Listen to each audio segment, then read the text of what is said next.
আরজি কর কাণ্ডের প্রেক্ষিতে রাজ্য জুড়ে রাত দখলের ডাক দিয়েছেন মেয়েরা। প্রশ্ন তুলেছেন, রাতের পথের অধিকার কেবল ধর্ষকের, রাতের অধিকার মেয়েদের নয়। এই প্রশ্নকে ভিত্তি করেই অনেক আগেই শুরু হয়েছিল টেক ব্যাক দ্য নাইট আন্দোলন। এই পরিস্থিতিতে যা ফিরে এলো নতুন করে, বুধবার রাতে আরামবাগের মেয়েদের জন্য পথে নামতে চলেছে মেয়েরা। আন্তর্জাতিক গোসাই পরব কালচারাল ওয়েলফেয়ার সোসাইটির উদ্যোগে সদস্যদের নেওয়া হয়েছে। এদিন তার আগেই আরামবাগ শহর জুড়ে হয়ে গেল মাইকিং। যেখানে সে মরমে মরে যায়, একটা কথা বলি, এখানে না হয় ওই মেয়েটি খুন হয়ে গেছে, প্রাণে মেরে দেয়নি, কিন্তু সে প্রতিদিন মরে। এই সিস্টেম বদলানো দরকার।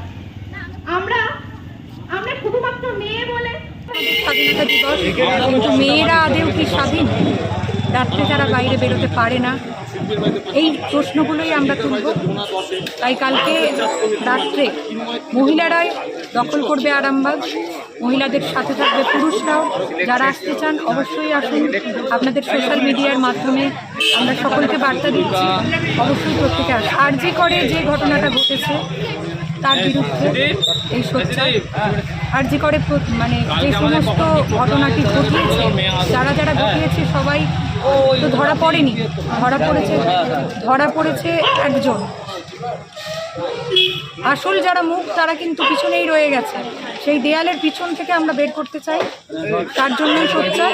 এবং বাড়ির প্রত্যেকটা মেয়ে বিভিন্নভাবে বিভিন্ন সময় ধর্ষিত হন, তার বিরুদ্ধে আমাদের এই প্রতিবাদ, যাতে প্রত্যেকে আসে। আন্তর্জাতিক গোসাই পরবের পক্ষ থেকে আগামীকাল রাত্রি 11টার সময় এটা হবে। ইতিমধ্যে সিবিআই তদন্ত হাইকোর্টে নির্দেশ দিয়েছে। রাজ্য থেকে তার হস্তক্ষেপ করে রাজ্য পুলিশের ওপর সন্তুষ্ট নয় হাইকোর্ট, সিবিআইকে দিয়েছে। কি মনে হচ্ছে, কতটা আপনাদের আশাবাদী যে কতটা তদন্ত সঠিক? দেখুন, আশাবাদী আমরা এখনো পর্যন্ত কিচ্ছু হতে পারছি না, যতক্ষণ না পর্যন্ত আসল অপরাধীর মুখ সামনে আসছে, সে ধরা পড়ছে, শাস্তি পাচ্ছে। অন্তত যতদিন না পর্যন্ত আসল অপরাধের মুখটা আমাদের কাছে সামনে আসছে, ততদিন আমরা থামবো না। এই আন্দোলন বিভিন্নভাবে চলবে। এবং যেটা শোনা যাচ্ছে, প্রমাণস্বরূপই শোনা যাচ্ছে, যেই রুমের মধ্যে মহিলাটিকে ধর্ষণ করা হয়েছিল, প্রমাণ লোপাট করার চেষ্টা চলছে। বিভিন্নভাবে প্রমাণ লোপাট করার চেষ্টা হচ্ছে। প্রথমে তো বলাই হয়েছিল যে আত্মহত্যা করেছে। কেন বাড়িকে মিথ্যে প্ররোচনা দেওয়া হবে, মিথ্যে কথা কেন বলা হবে? তার মানেই তো ভিতরে কিছু গোপনীয়তা রয়ে গেছে। এবং সিবিআই আসবে শুনে তড়িঘড়ি সেই জায়গাটাকে পরিষ্কার পরিচ্ছন্ন করে সমস্ত করে ব্যবস্থা করা হচ্ছে, যাতে সিবিআই এর প্রমাণগুলোকে লোপাট করা যায়। কালকে যে মিছিল হবে, কালকে সকলেই অংশগ্রহণ করতে পারবে? অবশ্যই, নারী পুরুষ নির্বিশেষে সকলে অংশগ্রহণ করতে পারবে। কোনো রাজনৈতিক রং নিয়ে আমরা নামছি না। রাজনৈতিক দলের নেতারা, অরাজনৈতিক দলের নেতারা, সাধারণ মানুষরা, আমরা অ্যাকচুয়ালি সাধারণ মানুষই, আমরা এর বাইরে কিচ্ছু না। কিন্তু আমাদের দেওয়ালে পিঠগুলো টিকে গেছে, আর সহ্য হচ্ছে না। আপনার পরিচয়টা?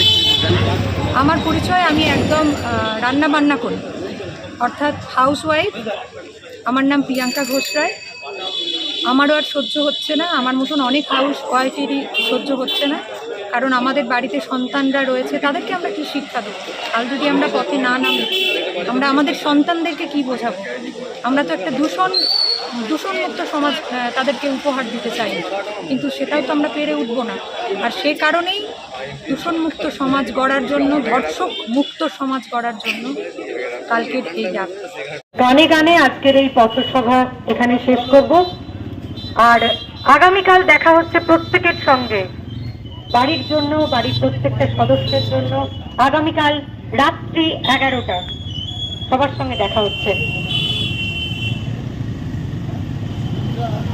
আহ্বান শোনো আহ্বান, আসে মাঠ ঘাট বন পেরিয়ে, উত্তর বাধা প্রস্তর ঠেলে বন্যার মতো বেরিয়ে।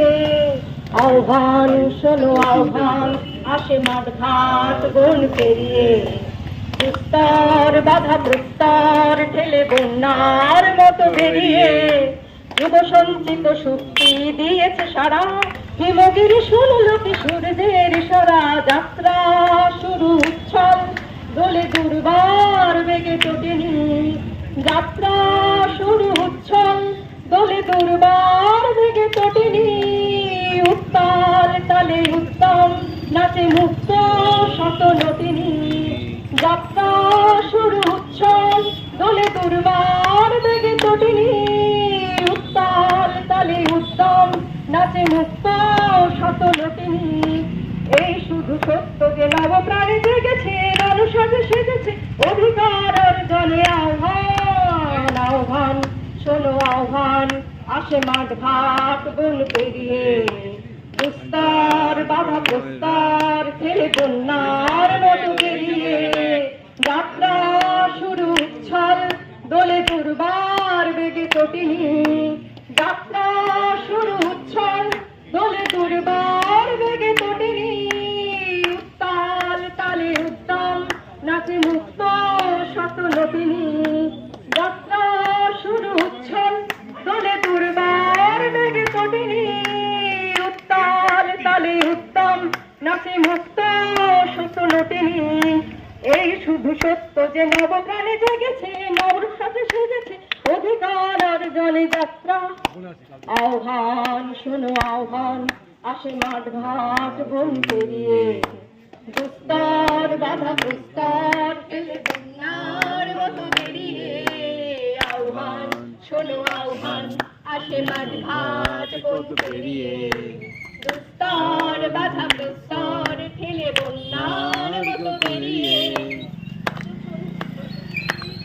সারা হিমগিরি শুনল কি সূর্যের ইশারা যাত্রা শুরু উচ্ছল দোলে দুর্বার বেগে তটিনী যাত্রা শুরু উচ্ছল দোলে দুর্বার বেগে তটিনী উত্তাল তালে উদ্যম নাচে মুক্ত শত নটিনী যাত্রা শুরু উচ্ছল দোলে দুর্বার বেগে তটিনী উত্তাল তালে উদ্যম নাচে মুক্ত শত নটিনী এই শুধু সত্য যে নবপ্রাণে জেগেছে রণসাজে সেজেছে অধিকার অর্জনে আহ্বান শোনো আহ্বান আসে মাঝ ঘাট মন পেরিয়ে উত্তর বাধা প্রস্তর ঠেলে বন্যার মতো বেরিয়ে আহ্বান শোনো আহ্বান আসে মাঝ ঘাট মন পেরিয়ে উত্তর বাধা এবং শিশুর নারীর মানবতার বাসযোগ্য করে তুলি। এবার তাদের সামনে আহ্বান জানাবে আমাদের ছোট্ট সদস্য শতশ্রী।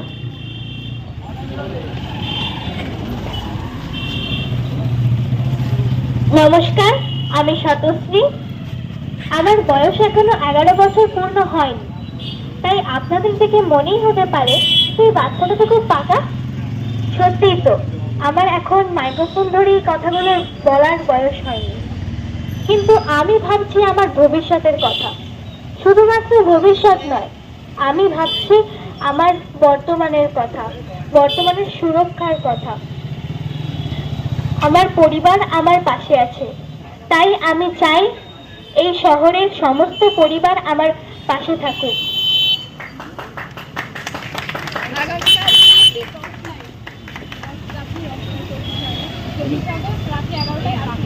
ওটা বলে দে। তাই আমি চাই 14ই আগস্ট সবাই রাত্রি 11টার সময় সুধারী সিনেমা হলের সামনে আসুন। পথে এবার নামো সাথী, পথেই হবে পথে না চলতে না নদী রথের ঠিকানা হবে জানা, হবে জানা। পথে এবার নামো সাথী, পথে হবে পথে না চলতে না নদী রথের ঠিকানা হবে জানা, হবে জানা। এখন আরামবাগেই রয়েছে প্রাণ আইভিএফ ফার্টিলিটি সেন্টার। নিঃসন্তান দম্পতিদের মুখে হাসি ফোটানোর বিশ্বস্ত প্রতিষ্ঠান প্রাণ আইভিএফ ফার্টিলিটি সেন্টার দক্ষিণবঙ্গের মধ্যে সর্ববৃহৎ এবং সর্বপ্রথম এআরটি গভর্নমেন্ট রেজিস্টার প্রাপ্ত আইভিএফ সেন্টার এখন আরামবাগেই। অল্প খরচে আইভিএফ পরিষেবা, বন্ধাত্ম চিকিৎসার এক অভিনব অধ্যায়। প্রাণ আইভিএফ ফার্টিলিটি সেন্টার একেবারে অল্প খরচে পুরুষ ও মহিলার বন্ধাত্ম পরীক্ষা, বন্ধাত্ম চিকিৎসা সবকিছুই হয় আমাদের প্রতিষ্ঠানে। সুচিকিৎসার মাধ্যমে মা ও বাবা ডাক শুনতে পারবেন নিঃসন্তান দম্পতিরা। তাহলে আর দেরি কেন? আজই যোগাযোগ করুন প্রাণ আইভিএফ ফার্টিলিটি সেন্টারে। ঠিকানা বসন্তপুর, আমতলা, 2 নম্বর রেলগেট, আরামবাগ, হুগলি। যোগাযোগ নম্বর 7865858781 অথবা যোগাযোগ করুন 7908098172 এই নম্বরে।